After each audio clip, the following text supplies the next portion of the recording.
आपके ख्याल में सेल्फ डिफेंस, अब हम सेल्फ डिफेंस के बारे में बात करते हैं, हमने अपने बच्चे को आगाह कर लिया, अवेयर कर लिया, सेल्फ डिफेंस के क्या स्टेप्स होते हैं और क्या हमें अपने बच्चों को क्या सिखाना चाहिए?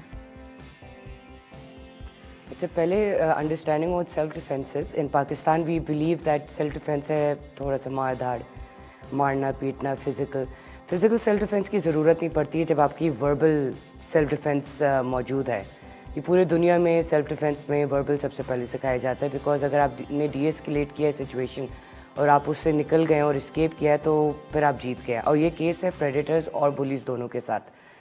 तो सबसे पहले जो स्टेप है सेल्फ डिफेंस में अपने आप को प्रिपेयर करने का मतलब है कि आपको पता है, आपको अंदाज़ा है कि लेट्स से फॉर एग्जांपल आपने कल जाना है और एक बुली हो गए, तो आपने पहले से अपने आप को प्रिपेयर कर दिया उस बुली के लिए कि आप क्या बोलेंगे, आप किस तरीके से वापस जवाब देंगे। आपका एक नेटवर्क बना हुआ, बच्चों को अवेयर करना है कि वो एक नेटवर्क अपने स्कूल के अंदर भी बना सकते हैं, अपने घर में भी बना सकते हैं कि किन के पास जाके बात कर सकते हैं, किन who are the relevant authorities, उनको ये पता होना चाहिए। ये प्रिवेंटेटिव मेजर्स है।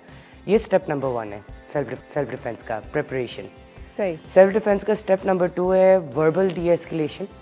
आप लेट्स से फॉर एग्जांपल एक सिचुएशन है, बच्चा स्कूल जाता है, उसका एक बुली है और वो आके उसको बुली करना शुरू करता है, उसको धक्का मारता है या कोई बदतमीजी करता है। अब बच्चा 9 टाइम्स आउट ऑफ 10 क्या होता है कि वो उस घर में आप इतना सिखाया जाता है आप जवाब ना दो, कुछ भी ना बोलो वापस, आप बिल्कुल चुप हो जाए। सो उससे क्या होता है कि वो वही एटीट्यूड वो बच्चा स्कूल में भी लेकर जाता है, वो चुप हो जाता है। और ये मेजॉरिटी बुलिंग केसेस में आपको यही नज़र आ जाए कि वो एकदम से चुप हो जाता है। तो उसको आवाज़ खोलना सिखाना बहुत ज़रूरी है। हम अपने चिल्ड्रन सेल्फ डिफेंस सेशंस अब करवाते हैं, तो एक हम प्रैक्टिस करते हैं, ये सबको मैं एडवाइस करूँगी कि आप अपने घर पे करें। बच्चों को सारे जमा कर देते हैं, उनको कहते हैं कि ऑन द काउंट ऑफ 3 जितनी ज़ोर का चीख सकते हैं बचाओ या कोई लफ्ज़, कोई भी लफ्ज़, वो ज़ोर का चीखें, ओके, एंड वो अपनी आवाज़ को इस्तेमाल करना सीखें। अब आपको चीखने की आदत नहीं है ना, तो ऑन द स्पॉट तो आप कभी भी नहीं चीखेंगे।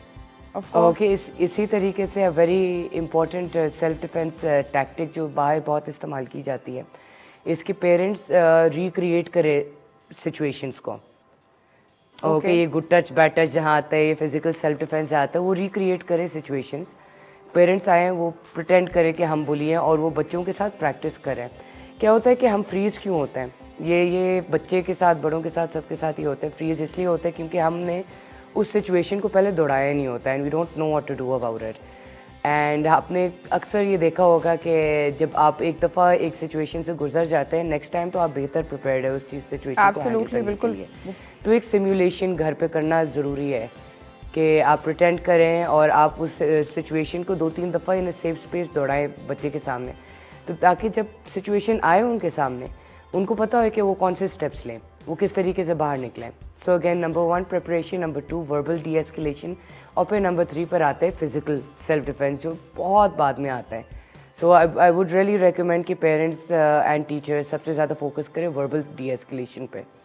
सही। उससे बहुत मसाइल ख़त्म हो सकते हैं। कभी कभी मगर ऐसी सिचुएशंस पैदा हो जाती हैं, स्पेशली मैंने ये देखा है कि बच्चों के साथ, फॉर एग्जांपल मैं आपको एक छोटी सी एग्जांपल देती हूँ कि अभी रिसेंटली जब मॉब मेंटालिटी हो जाती है, जहाँ पर फॉर एग्जांपल अभी थोड़े दिनों पहले बहुत सारे इस तरह के इंसिडेंसेस हुए यूनिवर्सिटीज़ में, स्कूल्स के अंदर, जहाँ पर स्क्रीनिंग हो रही थी। अभी T20 वर्ल्ड कप चल रहा था, तो स्क्रीन बड़ी बड़ी लगी हुई थी और बहुत सारे स्टूडेंट्स जो थे या बहुत सारे लोग बैठकर इकट्ठे देख रहे थे, वो मैच देख रहे थे, और वहाँ पर किसी एक बंदे ने कुछ किया और एक मॉब मेंटालिटी शुरू हो गई।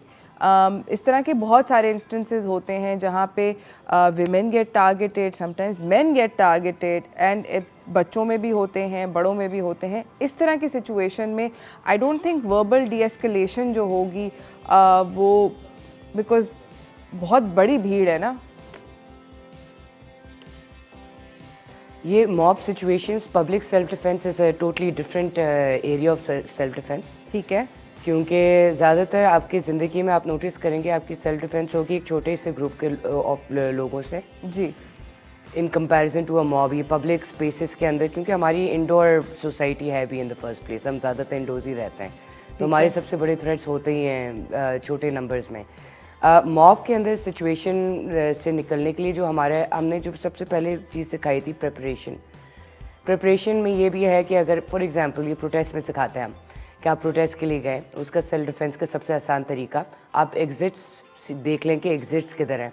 आपको पता होना चाहिए कि अगर आपको निकलना है तो आप कहाँ से निकले। आप अपने आप को पहले से पोजीशन ऐसे जगह करें कि खुदा ना खास्ता सिचुएशन बैठे बैठे ख़राब होनी शुरू हो जाती है। सो यू कैन एग्जिट, आपको मालूम है कहाँ से निकलना है। उस स्टैम्पीड के अंदर आप क्रश नहीं होते हैं या कोई एक प्रॉब्लम के अंदर आप फंसते नहीं हैं। तो again that's a very different area of self defence and verbal D escalation is, अगर आप देखा जाए पूरे दुनिया में सबसे ज़्यादा इसके ऊपर एम्फेसाइज किया जाता है। And personally in the last 4 year जो मैंने सीखा है अपने जिन विक्टिम्स के साथ मैंने काम किया और अदरवाइज़ भी हमने सिखाया है, एंड मैं पर्सनली भी बहुत अपना प्रैक्टिस करती हूँ व्हाट वी टीच।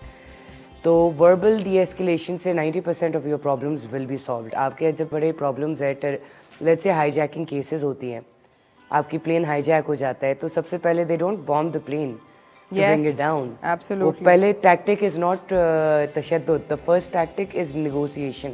ये आपकी ज़िंदगी के हर हिस्से में negotiation is the most important thing. So early age पे negotiation सिखाना बच्चे को कि किस तरह negotiate करता है, अपना release negotiate करना, अपने situation को negotiate करना। एक बुरे आप हमेशा देखे होंगे, ये काफ़ी लोग हैं जो उन्होंने टीनेज में देखा होगा कि कुछ लड़ाइयाँ होती है बच्चों के आपस में। सो एक तीसरा पार्टी आता है जिसको कहते हैं कॉम्प्रो।